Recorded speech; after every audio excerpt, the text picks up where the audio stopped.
Welcome to another episode of Building Family Foundations, and our goal in this radio show is to be able to assist families in building better relationships and healthier homes. And we have a variety of experts, and one of the experts that we have today is probably very well known to the people in Cedarburg. He's a detective with our Cedarburg Police Department, and Ryan Fitting has been doing that for 15 years, haven't you? I have. Good afternoon. Good afternoon. You're a resident of Cedarburg, but you've been a resident of Cedarburg for a long time. Give us a little background, huh? Yeah, so I grew up in Cedarburg.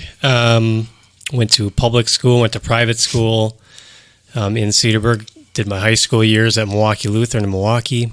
And then I went to Concordia University, where I got my bachelor degree, and got hired shortly after that with the Cedarburg Police Department. I did patrol for about 12 years. Got promoted to detective, and I'm doing the detective bit. We have two detectives on our department. One basically handles the adult crimes, and I handle the juvenile crimes. And because of that, I'm in the schools. It's just easier to have an office in the high school. It's just easier to be in the high schools and connected with the kids that I might be dealing with or want to not deal with. So I've also did some online schooling and some police academy. So that's what got me up to today. Great. And we just have a wonderful group of people on that Cedarburg Police Department. I've had the privilege of being their chaplain for about 15 years, and they are just amazing. They really, really care for people. So we're here today, and we're going to be talking about some of the current issues that maybe would be going on in our community and in our schools, and might be eye-opening for some people. We live in Ozaukee County, and it's a great county, and it's a great place to raise children. We've been noted in a number of surveys around the country to be an ideal place to raise families. But there's no place that's a perfect place. So what are some of the issues that you are currently seeing? Well, since I started working in the school, my eyes have been opened. I think it's a unique opportunity that I get, or whoever the school resource officer is, to kind of see what's going on behind the scenes. And a lot of this stuff doesn't make it outside of the schools because juveniles, they're sealed records, everything's private. But some of the more non-criminal things that we're seeing a lot in the schools is vaping. Vaping is a big issue. So, we're finding kids using the vapes in the school, bringing them to school. In the community, we're finding them. Because of it, every year I'm teaching a health class where I'll go into the health classes. There's 4 blocks in a day, so I'll do a black day and an orange day and speak to the freshmen in health class about vaping. I'm not an expert at it, but I have some background knowledge of what it does to you and what you're inhaling. Yeah. When e-cigarettes and the like came out, I think they were really kind of marketed for people who are smoking and were looking to either stop smoking or stop ingesting, the tar and so forth. Do you find that the young people who are vaping are those who were smoking, or is this a whole new trend? Yeah, I don't find that at all. I find it is a new trend. I think they were under the understanding, as kind of all of us were, that this is a healthy alternative to smoking. In fact, in 3 years that I've been in the school, I have not seen cigarettes. So these kids are not coming to school with cigarettes. They're coming with vapes. Now, how old do you have to be to buy these things? You have to be 18, just like cigarettes. Okay. Yeah. And is this something that 17, 16, 15-year-olds are getting their hands on? Yeah, it's in the middle school. I've seen it in the middle school, but it's primarily in the high school. And they're doing it in the bathrooms. Some of them are doing it in class. Sometimes there's not a scent to it that you can pick up on, or if there is a scent, it dissipates so quickly.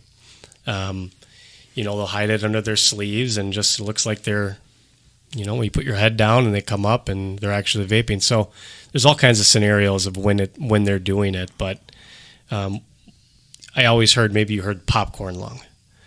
And I always wondered what that was. And there was a parent engagement series at the CPAC that I attended with a pediatrician. And there's a chemical in vaping, especially the flavored vape juice called, and I might be mispronouncing it, but it's called diacetyl, something like that. But this chemical was in microwave popcorn, and it was in the butter flavoring. And the factory workers that made it were getting sick because of that chemical, which they then said it was giving them popcorn lung, which is the scarring of the air sacs, which thickens and then narrows air passageways. So when you're inhaling the vape juice, you're inhaling that chemical that is giving you popcorn lung. And apparently, when you're vaping, you're also ingesting metal material because these vapes are metal, and battery material because they're run on batteries. So they're finding that they are worse than cigarettes. So what happens to someone in middle school or high school who's caught with this? Well, since I've started, it's been a zero tolerance with us for vaping. If you have a vape at school, if you have a vape in the community and you're underage, it's same with smoking a cigar or a cigarette. You get a citation, and there's school consequences. School consequences can be anything from a detention to a suspension. If they're athletes, they lose points on their, they get a certain amount of points for athletics. They can miss parts of their season. And if they get a citation from us, which they will, mom and dad and the kid and probably the school, if they're involved, will go see a judge privately and we'll talk about the case. They can be issued a fine, community service hours. They might have to write a 2-page paper as to why vaping is bad. There's a whole gamut that the judge can use, but it's a process, and it becomes a lot of work for the person that gets caught with it. So hopefully they think about not doing it.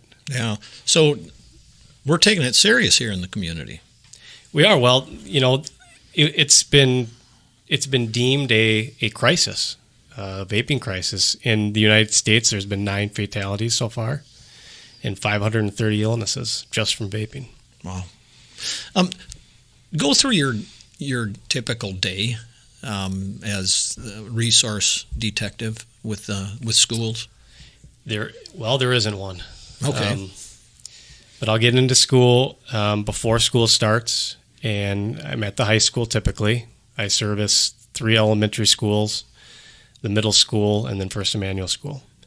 Just depending on the day, if there's nothing going on, I'll walk the halls. I'll go to the entrances of the school, greet kids. I'll talk to administration, see if there's anything that's going on.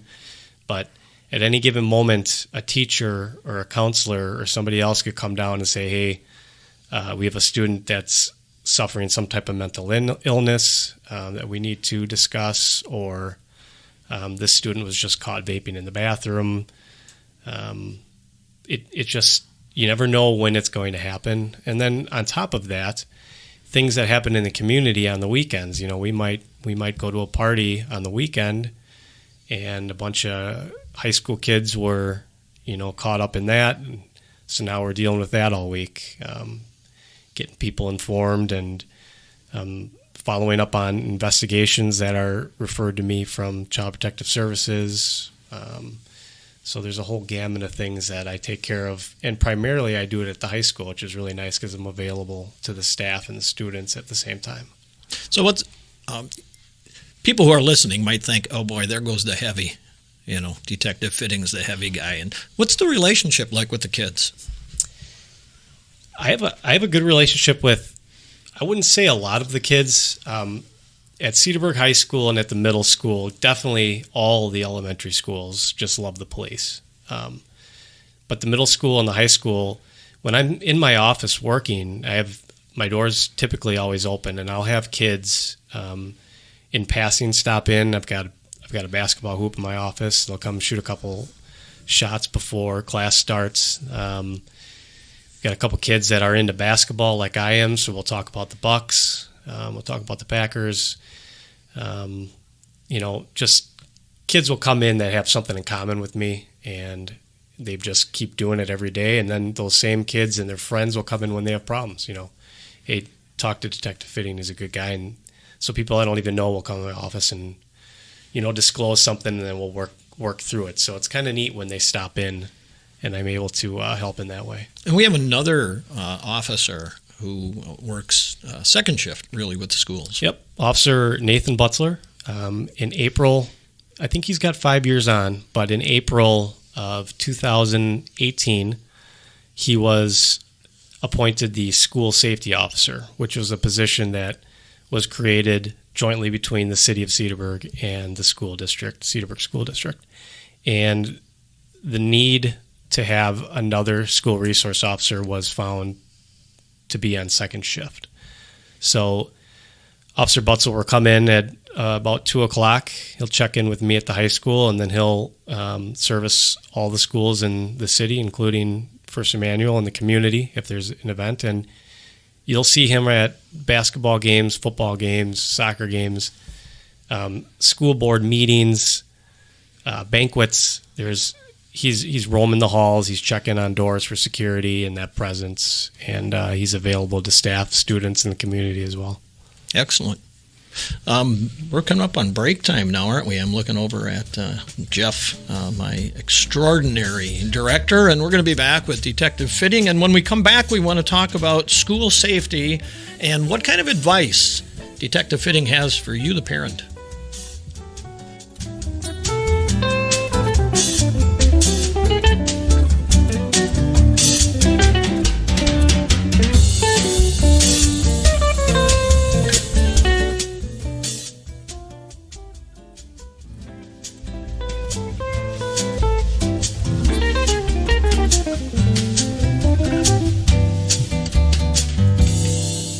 And welcome back to Building Family Foundations. I'm your host, Randy Rosh, and we're pleased to have with us Detective Ryan Fitting of the Cedarburg Police Department. And we are talking about some school issues that are going on right now.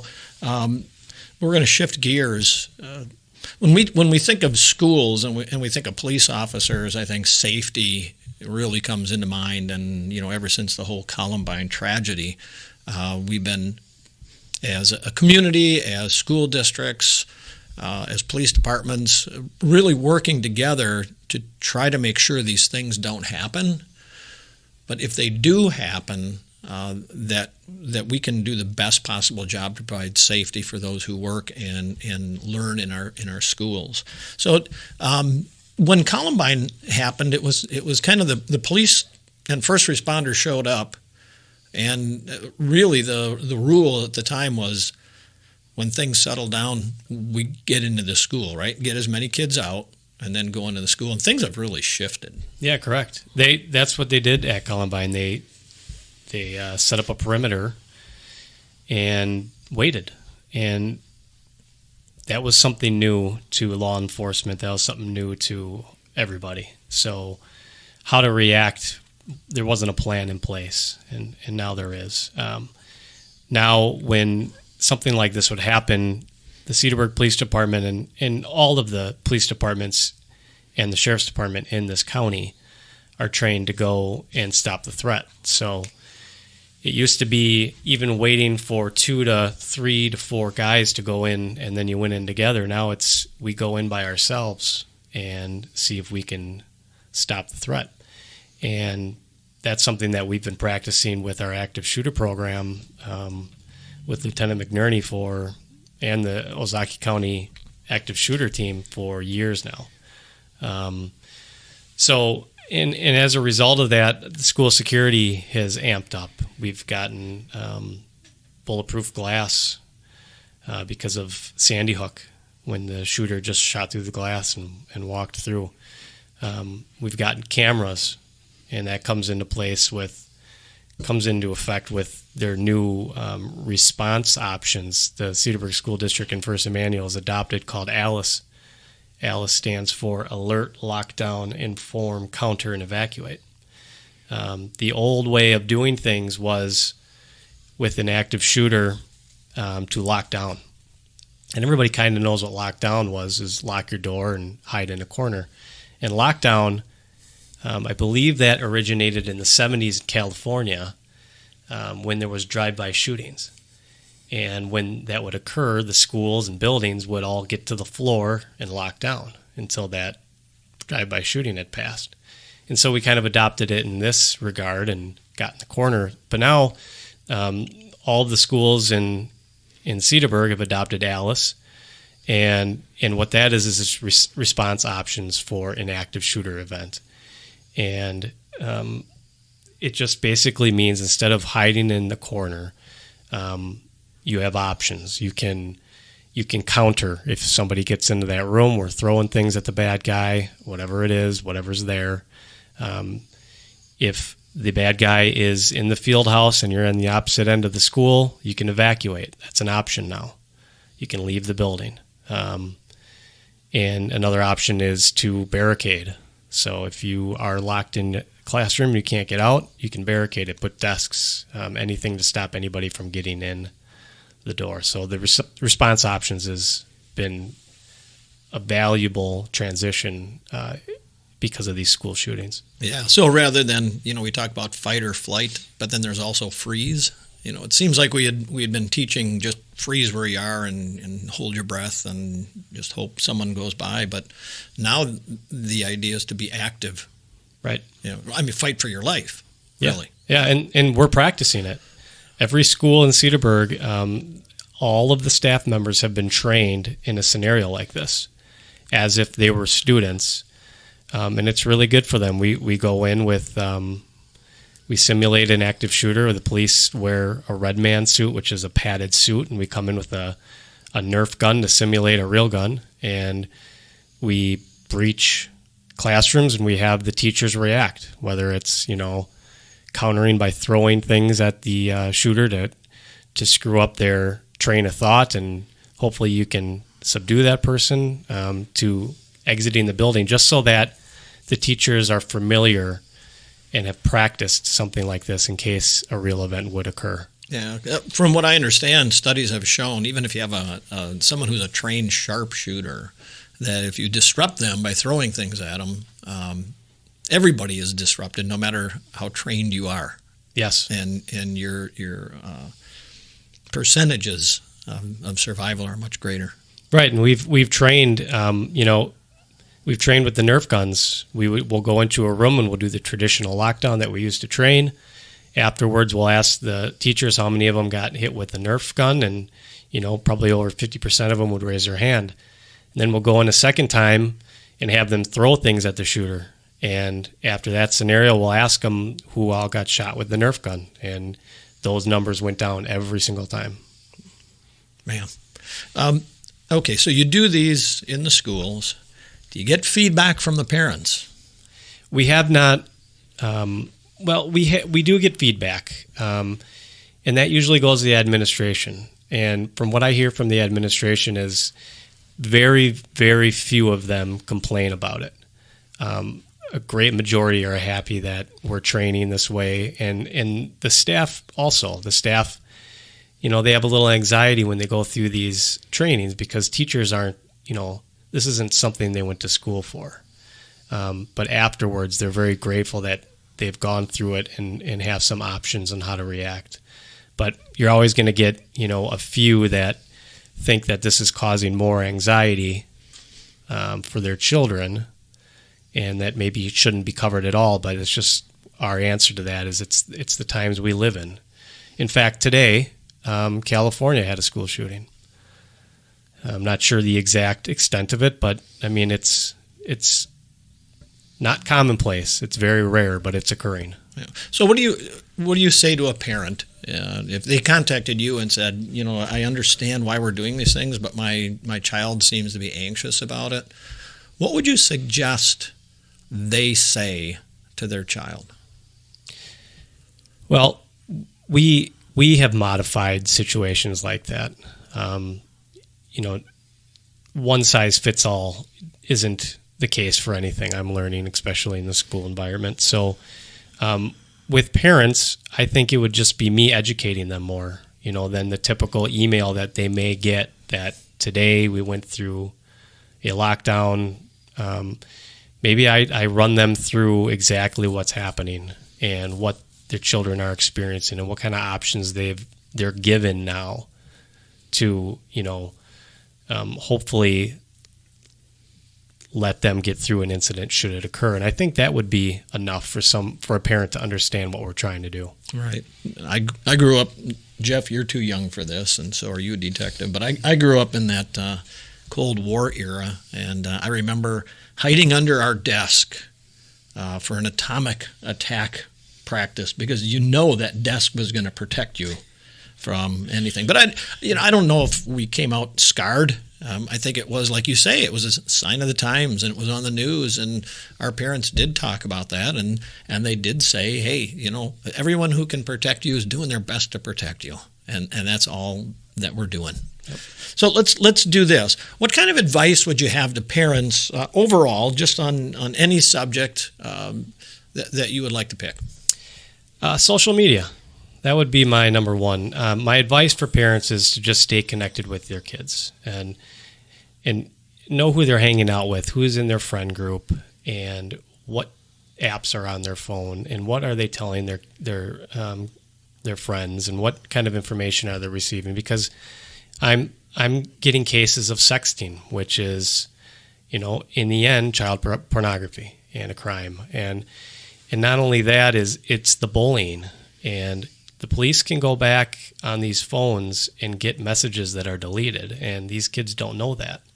But it used to be when I went to high school, if you got bullied at high school. When you left, you were safe. But now you get home from school and you have your social media and you're connected to your phone, and it never stops. So that would be my suggestion: is limit screen time, know what they're doing, and just stay connected in that way. Yeah. What other areas would you want to give advice to parents? Mental health. A lot of times we're finding that kids are struggling with whether it's school, friends, boyfriends, or girlfriends, and it just spirals, and they may self-medicate. And really what they need is someone to talk to. And if a parent can't be that person, it's important that they find another adult, whether it's in the building of their school or a therapist of some sort, to help them guide them through all of these emotions, especially that high school brings with all the stress. So I know you're not going to be a spokesman for the entire Cedarburg Police Department, but just from the chair where you sit, what do you see coming down the line as far as responsibilities of police officers and so forth? Because there's stuff going on now that you wouldn't have guessed even 15 years ago when you came on. The implications of social media, the whole vaping that we talked about. How do you guys kind of look out in the future and say, this is coming? Well, we need these young guys that are coming up in the police force to kind of lead the way on that.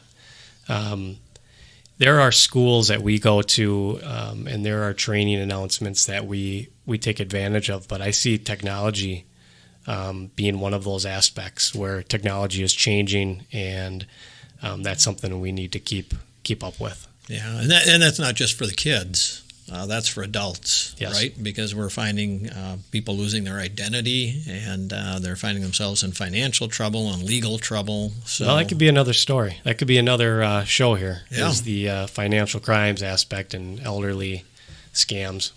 I think we might put that down for the future, since we're running out of time right now. So I do want to say thank you to Detective Fitting for taking the time to be with us, tell us what's going on in the community, and especially with our young people. And thank you to the whole police department for all the care that you do. Jeff Messerman, you are the engineer, director, producer extraordinaire. This is Randy Rosh signing off for Building Family Foundations, and may God bless your family.